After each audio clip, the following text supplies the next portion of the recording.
Tonight on Boston's Race into History, who will be the city's next mayor isn't the only question being put to voters. A bit later, we'll get into some of the ballot questions, which could seriously limit some of the future mayor's top powers, plus how the makeup of Boston voters is changing. But first, if you're sitting there thinking that it feels like the mayoral race has been going on for a long, long time, that's because it has. There was no formal starting date, but I go back to September 2020, when the first candidate made things official. I'm Michelle Wu, and I'm running for mayor to make Boston a city for everyone. And then, just over a week later, my name is Andrea Campbell, and I deeply love this city. I'm running for mayor. Of course, at that point, we were in the midst of a presidential race, and there seemed to be a pretty good chance that then Mayor Marty Walsh would seek a third term in 2021. But then Joe Biden beat Donald Trump and tapped Walsh to be his Secretary of Labor, and the mayoral floodgates opened. I don't just talk, I turn around and I do. Walking home from my ER shift, I think about my patients. As Chief of Economic Development, I brought more than 140,000 jobs to Boston. Boston having its first woman and first black mayor, that's just the start. A lot of people, myself included, thought that after making history and with incumbency on her side, acting Mayor Kim Janey was almost guaranteed a spot in the final. But as it turned out, Janey's power came with a downside. She inherited a mess at the Boston Police Department, and she stumbled when WCVB asked her about vaccine passports. There's a long history in this country of people needing to show their papers during slavery, post-slavery. We heard Trump with the birth certificate nonsense. Then again, Janey wasn't alone in failing to advance. Campbell and Barros, the two other black candidates, didn't make the cut either. And an election that seemed poised to challenge Boston's reputation for racism may actually have reinforced it. Boston remains probably the only major city in America that has yet to elect a black mayor. And we're talking from Los Angeles to San Francisco to Chicago to Houston to New York to DC. And yet, when the votes are finally counted next Tuesday, the outcome will be historic nonetheless. One way or another, Boston is about to elect its first ever female mayor. If it's Michelle Wu, she'll be the first Asian American to run the city and the first mayor who didn't grow up in Boston in about a century. And if it's Anissa Essabi-George, whose father emigrated from Tunisia, she'll be the first Arab American mayor.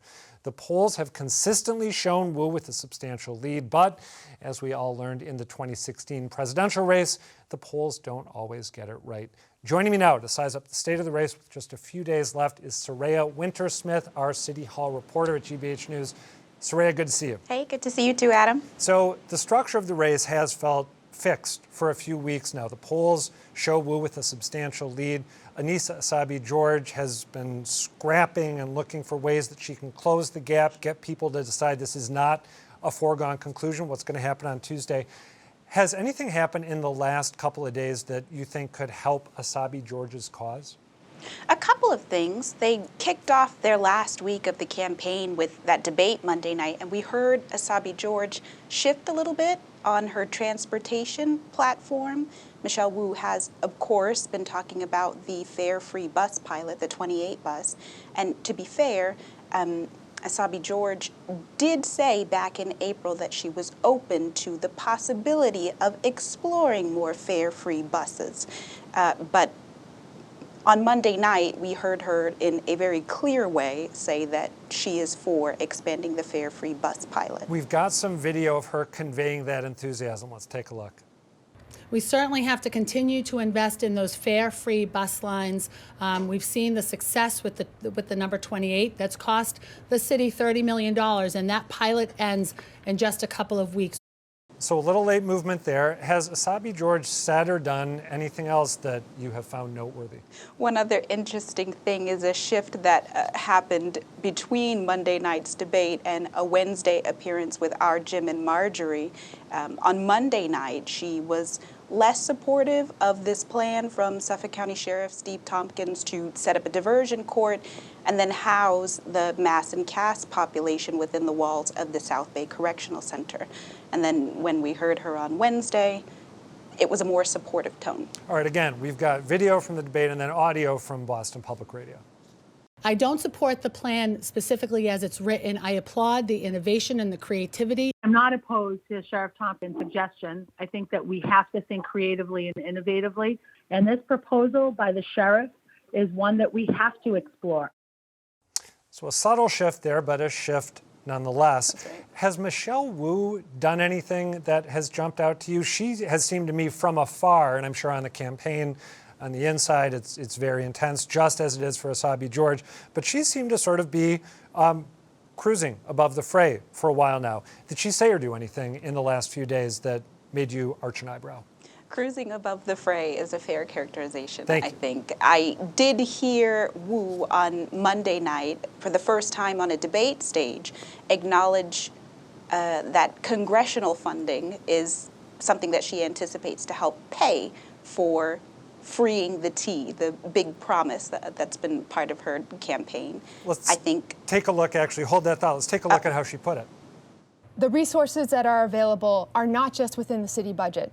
I'm proud to have partnered and worked with Congresswoman Ayanna Pressley, Senator Ed Markey, as they filed federal legislation that would generate billions of dollars for transit agencies across the country to offer fare free transportation. So Saraya, what do you make of her getting into specifics a little more on this issue where Anissa Asabi-George has accused her of being unrealistic?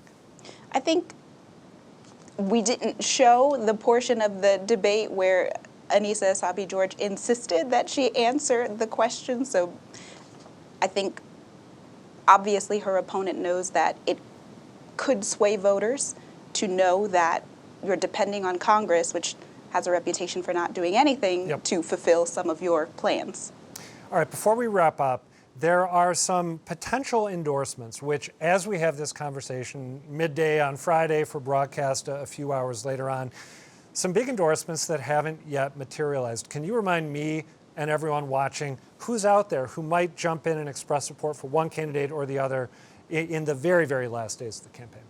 When we last talked to Andrea Campbell, she hadn't made a decision about endorsing in the mayor's race, so she's still out there. She said specifically in that piece we reported, the door is still open.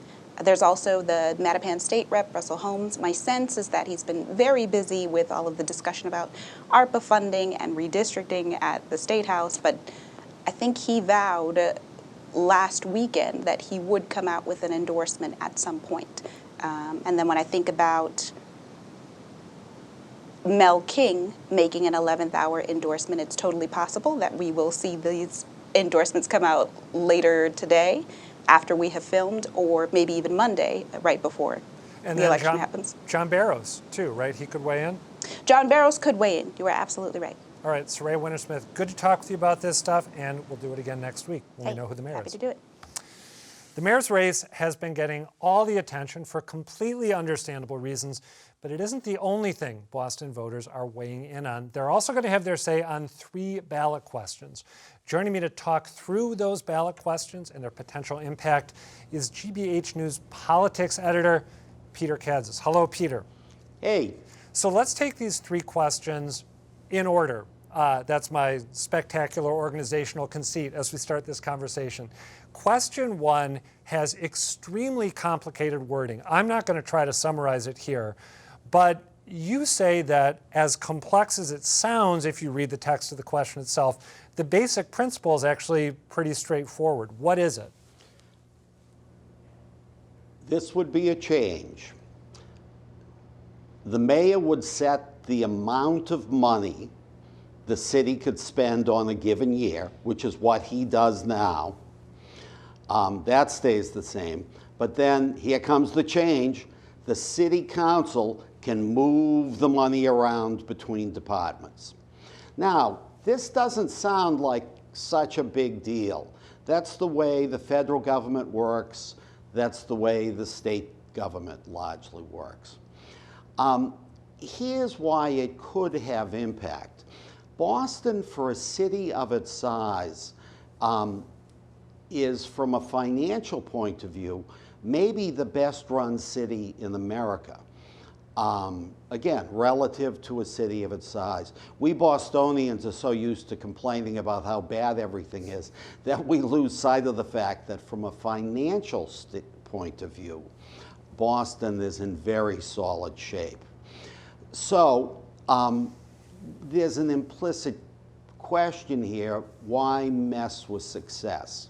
Well, Lydia Edwards and the councilors who put this idea forward would say that Boston would benefit from more democracy. Now, this is just a modestly more bit of democracy. But it's a significant change. I mean, you told me when we were doing a podcast about this a few months ago, you thought this was going to have a bigger impact long term than the mayoral election would, right? Do you still feel that way? I do still feel that way because it's going to change political habits. Here's something to keep in mind. Only 1 in 4 Bostonians essentially votes. So the people who are elected to the city council are really elected by special interests. Now, those are special interests within their neighborhoods and stuff, or they may be special interests like a big union. But the mayor is elected by the whole city. Noted. We actually have to move on to the next 2 ballot questions. We've only got about a couple minutes to get through these. Question 2, a non-binding question, which to my eye is a little more parochial without the big implications you're talking about on question 1. What's at stake with question 2? Question 2 asks people, should a big electric transfer generating plant be built in a residential neighborhood in East Boston, or should it be put on commercial land that Massport owns? When you cut through everything, that's what it comes down to. Okay, and so that's a neighborhood issue, but also kind of a microcosm of this bigger debate over if we're going to get off traditional sources of energy, shift to renewables. Do we keep on building out the traditional infrastructure as we try to make that shift? Again, non-binding. Question 3 is a biggie as well. You have covered the Boston School Committee for years. You had kids go through the Boston schools. This could lead to a big change in how the Boston School Committee works. What's at stake with question 3? Okay, question 3, non-binding, would have Bostonians once again vote for city councilors. Once again vote for the school committee. 29 years ago, the elected school committee was abolished and an appointed school committee is in its place. There's a very simple thing that voters should weigh. Ask yourself, if you have knowledge of the schools, are the Boston schools better off today than they were 29 years ago? Then you'll have an easy time answering that question. All right, you tipped your hand a little bit there. I should say, and I don't have the stake in the Boston schools that you did, I think proponents will point out, among other things, Boston is, I believe, the only community in Massachusetts where the leaders of the school committee are picked as opposed to chosen by the people themselves. Yeah, I'm just offering a populist way, something that everyone can understand. If you live in Boston and you think the schools are better today than they were 29 years ago, maybe you don't want to vote for it. I think, Adam, it's going to be pretty hard to find many people who would agree with that. Okay. Peter Kadzis, sit tight. We'll be coming back to you. But first, a lot of political coverage tends to focus on individuals running for office, how they're pitching themselves, who they're trying to appeal to, where they do well and where they struggle.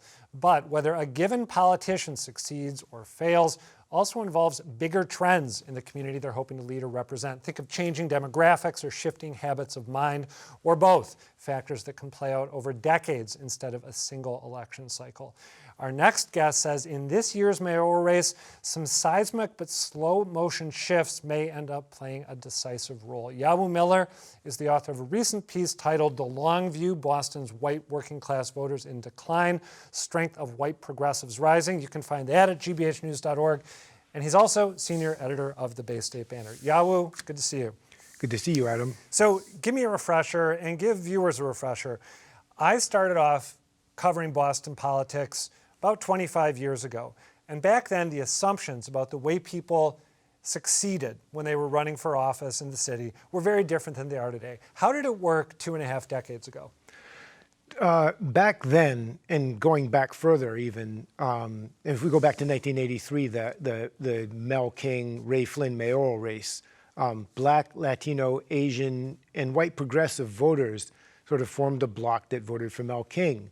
Ray Flynn depended on voters from South Boston, the white parts of Dorchester, Savin Hill, Neponset, Hyde Park, West Roxbury, and Charlestown and East Boston. So if you looked at where Ray Flynn won, the precincts he won, it was sort of like the outer ring of the city, like a donut shape almost. And he won a landslide victory. 2-1, right? Right. Basically. Absolutely. And that is it's really flipped where in 2018, when you looked at Rachel Rollins, Ayanna Pressley were running against white, in Presley's case, a white incumbent, and they won in the center of the city, and the center of the city had higher turnout. Notably, Jamaica Plain, Ward 19, which is the Pondside section of Jamaica Plain, had the highest turnout percentage in the city, which was unprecedented. It was higher than West Roxbury. Also, Roxbury had 3 percentage points higher than South Boston, which was unheard of in over the years, the decades that you and I have been looking at politics. South Boston was always reliably high turnout. So it's a shift to a donut hole model of sorts, like a bigger or a big donut hole, as opposed to the classic donut. Right. I want to show a map that gets to some of what you're talking about. It's a graphic that ran with your story.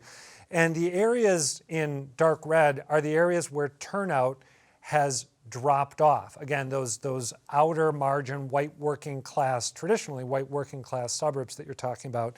And I actually want to juxtapose that map with another graphic that we have, which shows the areas of the city where Anissa Essaibi-George was strong in the preliminary election. The overlap isn't complete, but there's a lot of correlation there.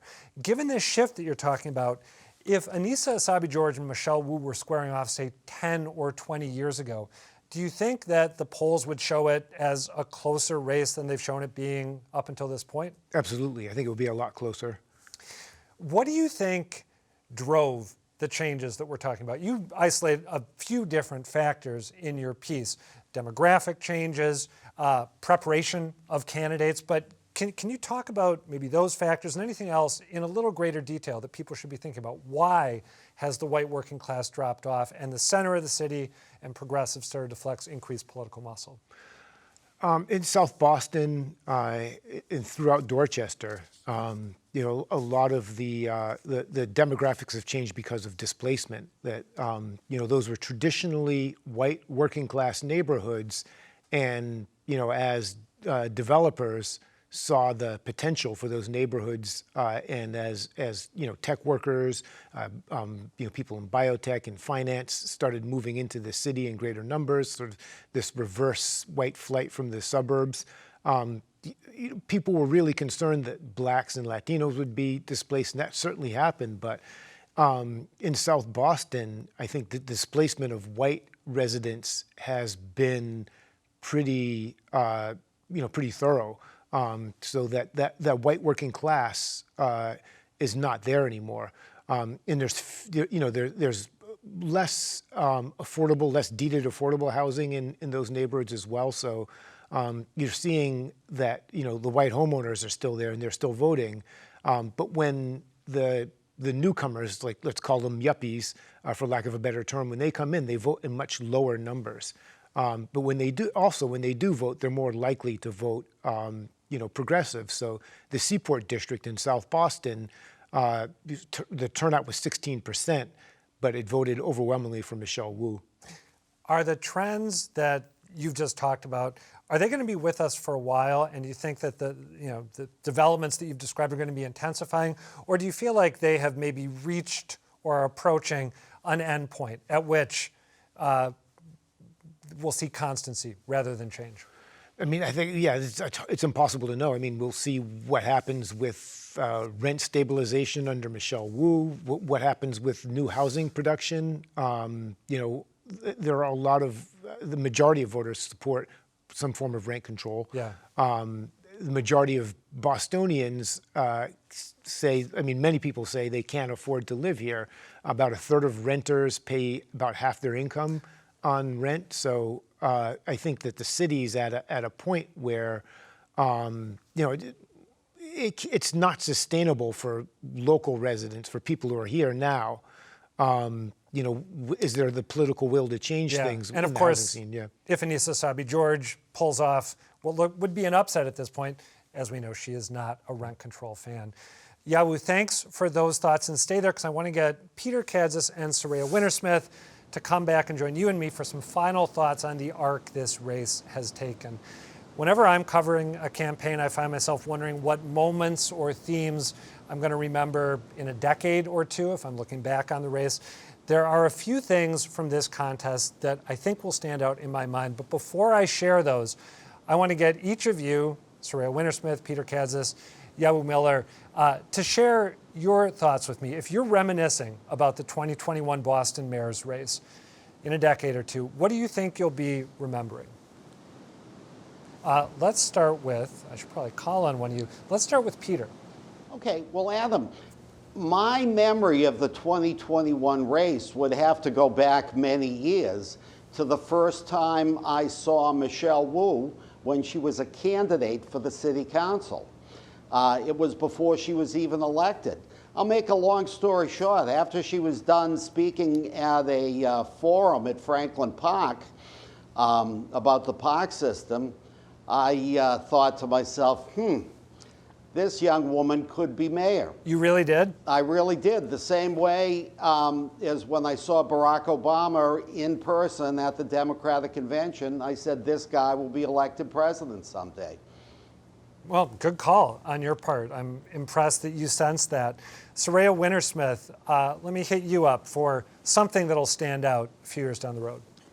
Two big things. One, the sort of disconnect between the energy we saw in the streets when people were protesting in the wake of George Floyd's death. Fast forward to the campaign, the candidates who had the most forceful positions on police reform are some that didn't advance. So I'm not quite sure how to process that yet. Yeah. The other thing is the ease with which Marty Walsh left for Washington. I remember being part of the press corps that covered his farewell conference. And I'll just tell you, before I arrived, I was racking my brain trying to figure out how I could ask him some tough questions about how he was leaving the city. But when we'd sat and experienced that press conference, it was very rosy, and that stood out to me. And of course, we saw some of the things that he left play out in this campaign. Yeah, in particular for acting Mayor Kim Janey, That's right. who inherited some challenging stuff to deal with. Yawu Miller, you have anything that you're confident you will be looking back on in a decade or two when you think about this race? I think it's just the historical nature of this race. As somebody who was in Boston and grew up here during the Ray Flynn, Mel King race, thinking that it was impossible, like that a person of color would win. To now when the field was forming, people kept expecting a white person to jump in, a white man. Would it be the city councilor Flaherty or state rep Nick Collins, maybe. Nick Collins, the state senator, right? Yeah, and it just never happened. And then seeing seeing these candidate forums where it's all people of color, it was a very very slow change, but also a very thorough change in the political landscape in Boston. You guys have all been very high-minded. I'm gonna, I guess, surface my superficiality here. One thing I will remember is the moment where I think John Santiago's mayoral campaign ended. As you will recall, and some voters will recall, he brought House Speaker Ron Mariano and some other colleagues down to the South End for a media availability aimed at boosting his candidacy. And then this happened. Thank you, Mr. Speaker, for coming all the way to the South End.